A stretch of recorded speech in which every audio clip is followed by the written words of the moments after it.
Gironlands, Gironzano, Gironzalon.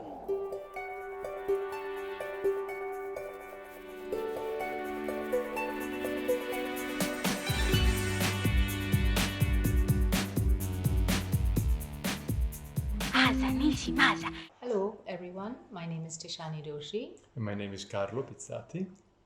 We are actually in Abu Dhabi at the moment, at the campus of NYU, where I teach and where we live for the moment.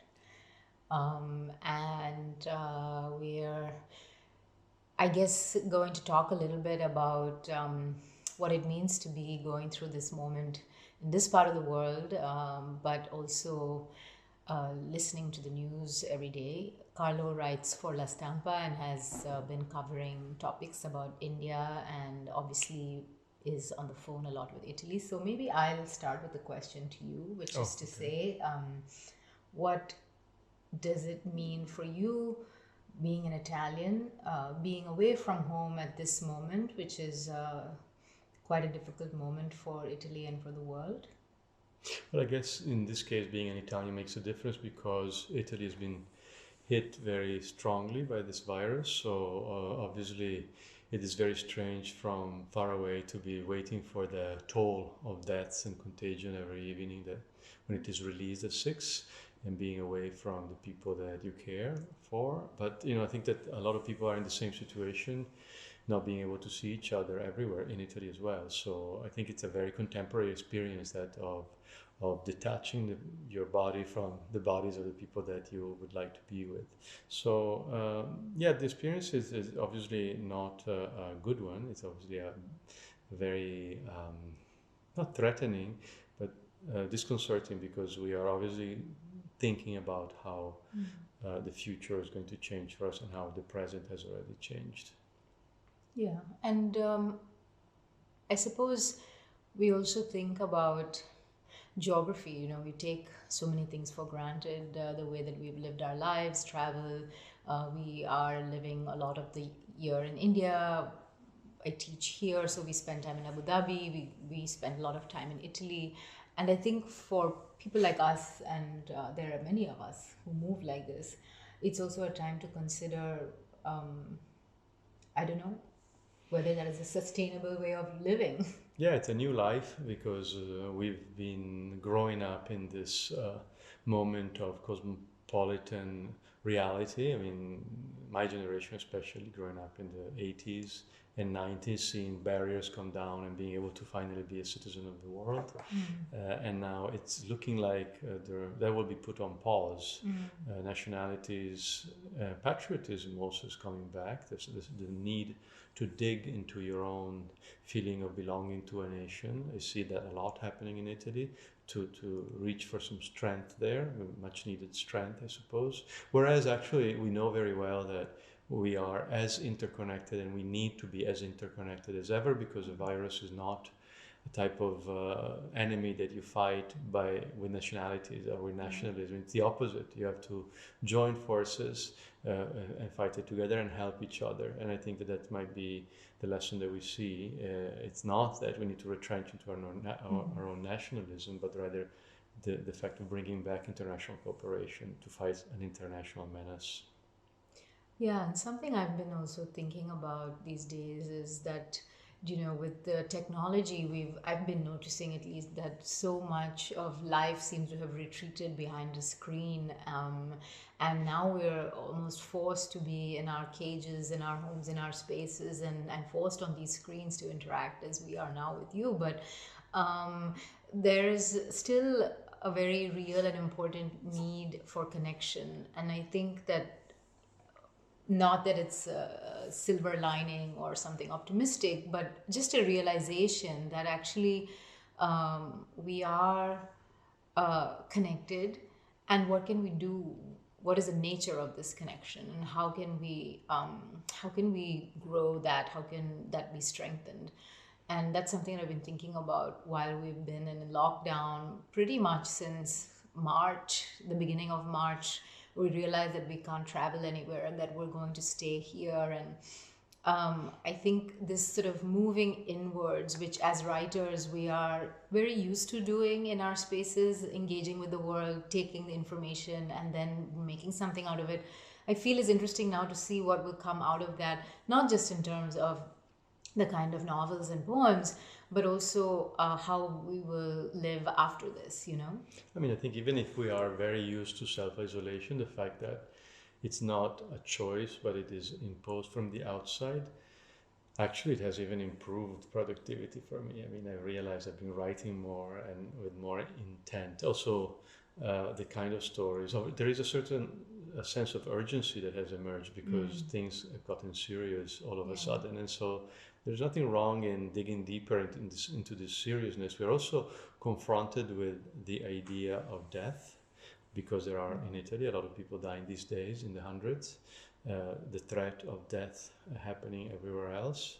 It's a reality that we actually always live with, but now it's brought out. So the mask, a lot of masks are falling, I think, in these people who wear masks to their own advantage to manipulate other people.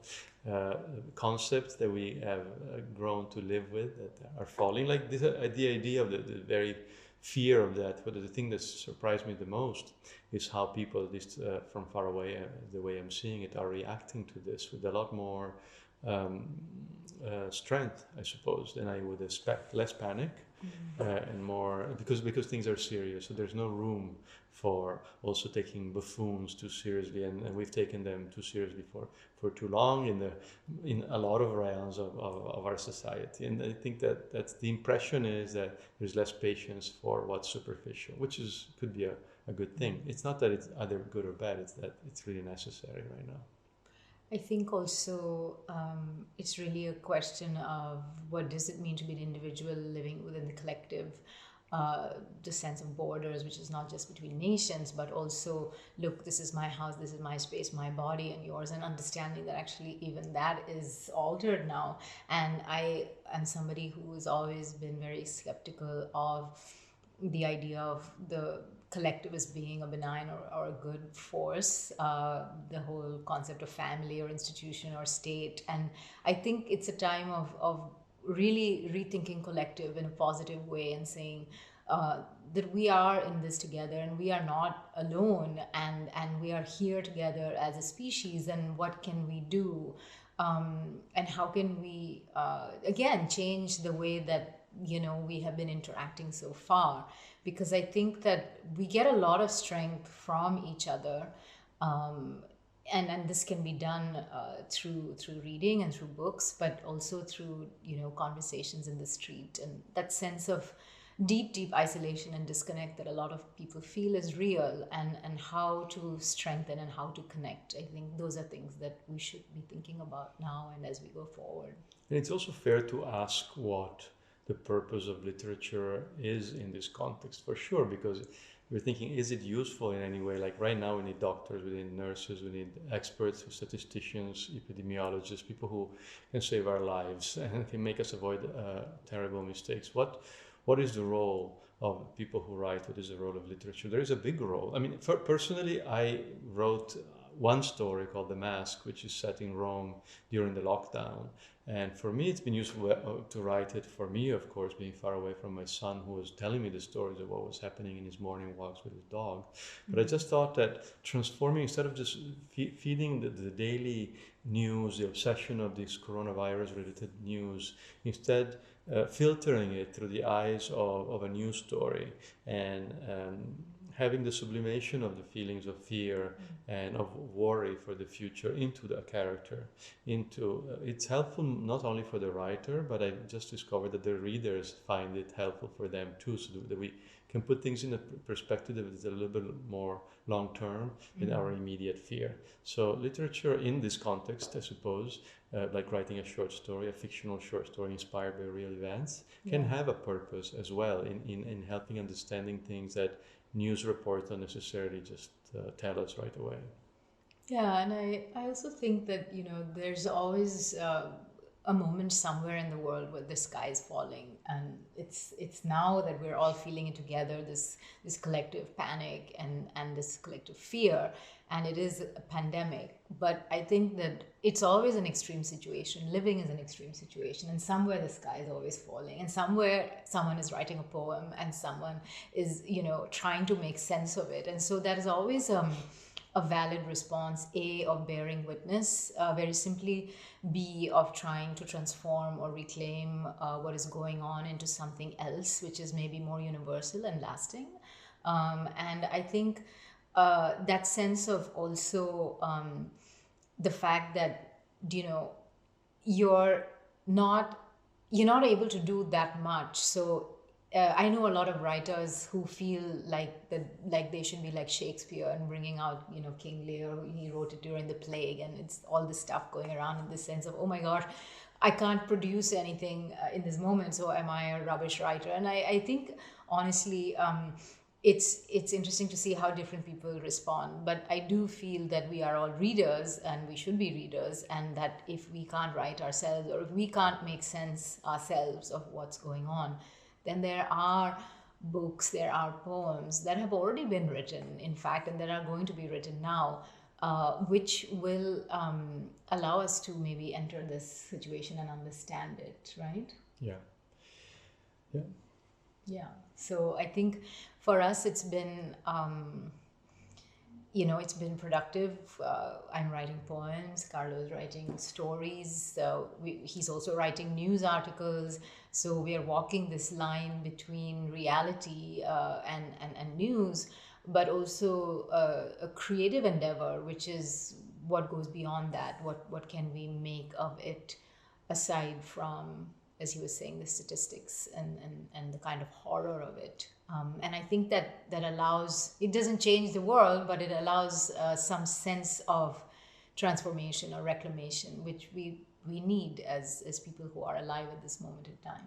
And a lot of time to read, of course. On top of writing, there's a lot of time to reclaim your sense of self, trying to go inward, of course, but also you can do it not just writing, of course, but just like a lot of time to go into the classics that you have left there. And so that's actually a great gift of this moment. Of course, everybody's going through that. So yeah.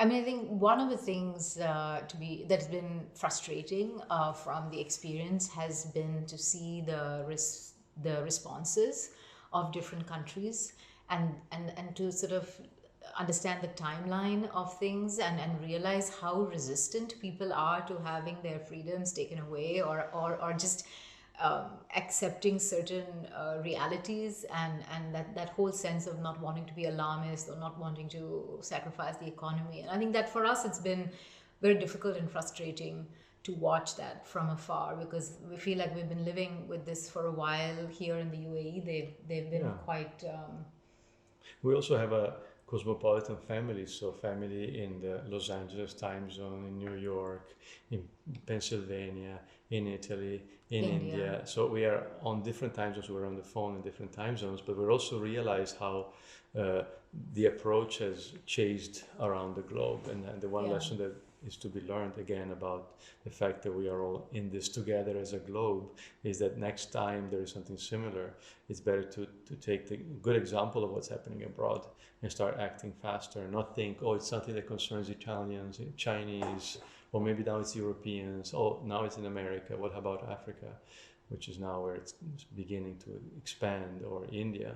So it's a great lesson of a new reality, which is global again, and it requires a global response. So, and we have really been able to see it because we've followed how it develops through our friends, through our direct contacts there, and see how we had to convince some of them to start doing isolation before they were told that it was wise, and they thanked us for having given them a heads up, because we had began with Italy, let's say, or already actually when it was happening in China, we realized we had to tone down the traveling. Yeah, exactly. And that sense of time zones, of not even just being in different time zones talking, but also to see it played out in different times, and following it throughout, and feeling a kind of frustration. And hopefully we come out of this time into something stronger. I guess we'll close soon, Yeah, but 15 maybe minutes. we'll say something about Venice, which is a city that is close to both of us, Yeah, but we have lived where also. we have lived and written about, and a magical city that I understand that it's been difficult, very difficult these past weeks. So yeah, just wishing you well, and lots of courage. And when this is over, to be there in person. Yes. When this- See you for a spritz. That's right. Okay. Bye bye. Bye. Amici, Masa.